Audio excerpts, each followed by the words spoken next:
আর একটা অসাধারণ রেসিপি তোমাদের সাথে শেয়ার করব, আর একটু অন্যরকম রেসিপি। আজকের ওল দিয়ে হাঁসের ডিম করে তোমাদের দেখাবো।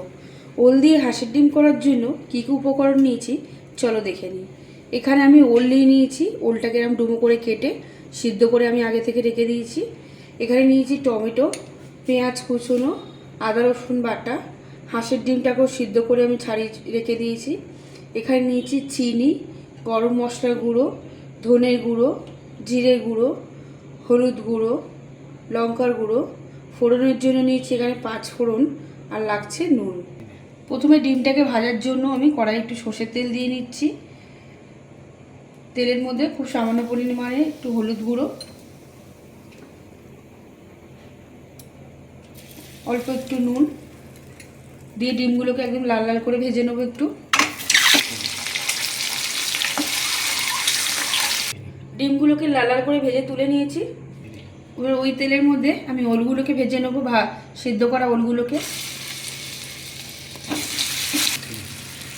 একটু লাল লাল করে ভাজবো। আর ওলটা কিন্তু ভেজে রান্না করলে খুব সুন্দর একটা টেস্ট হবে। ওলগুলো কিন্তু খুব ভালোভাবে লাল লাল করে ভাজা হয়ে গেছে। আমি এবার ওলগুলোকে নামিয়ে নেব।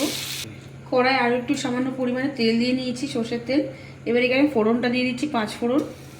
ফোড়নটা একটু লাল হয়ে গেলে আমি এবার এখানে পেঁয়াজ কুচুনো দিয়ে দেবো। এবার এখানে পেঁয়াজ কুচি দিয়ে দিচ্ছি। এবার এখানে নুন দিয়ে দিচ্ছি পেঁয়াজটাকে নরম হওয়ার জন্য।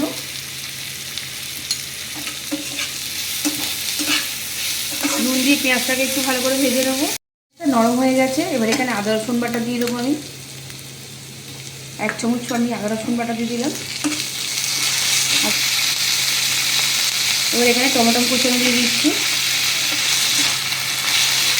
এবার মশলাগুলোকে আর একটু ভালো করে কষিয়ে নেবো টমেটোটাও নরম হওয়ার জন্য। এবার এখানে সামান্য পরিমাণে আমি চিনি দিয়ে দিচ্ছি টেস্টের জন্য একটু। এবার দেবো এখানে হলুদ গুঁড়ো পরিমাণ মতো,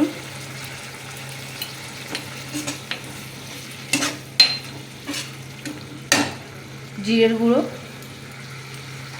ধনের গুঁড়ো। মশলাটাকে আর বেশ কিছুক্ষণ ধরে ভালো করে কষিয়ে নেব।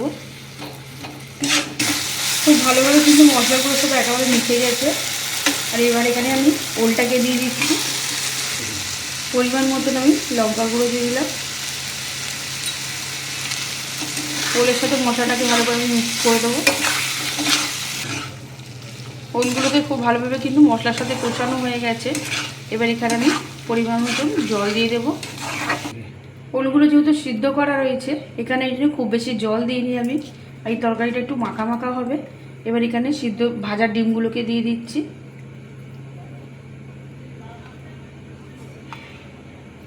দিয়ে ফুটতে দেবো আমি এবার তরকারিটাকে ভালো করে। আমার তরকারিটা কিন্তু খুব সুন্দর একটু মাখা মাখা টাইপের হয়েছে। আমার একদম রেডি হয়ে গেছে তরকারিটা। আমি এর উপর থেকে একটু গরম মশলা দিয়ে দিচ্ছি। আর তোমরা চাইলে কিন্তু এটা হাঁসের ডিম ছাড়াও অন্য যে কোনো ডিমের করতে পারো। আমি এবার এটাকে নামিয়ে নেব। আজকে কিন্তু দারুণ একটা রেসিপি তোমাদের সাথে বানিয়ে দেখালাম। তোমরা এটা ভাত, রুটি, পরোটা যে কোনো সাথেই কিন্তু খেতে পারো, অসাধারণ লাগবে। আর যদি আজকের রেসিপিটা ভালো লেগে থাকে তাহলে প্লিজ একটা লাইক, কমেন্ট, শেয়ার।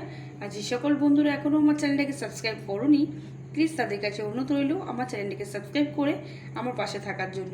আর বন্ধুদের সাথে কিন্তু বেশি করে শেয়ার করবে।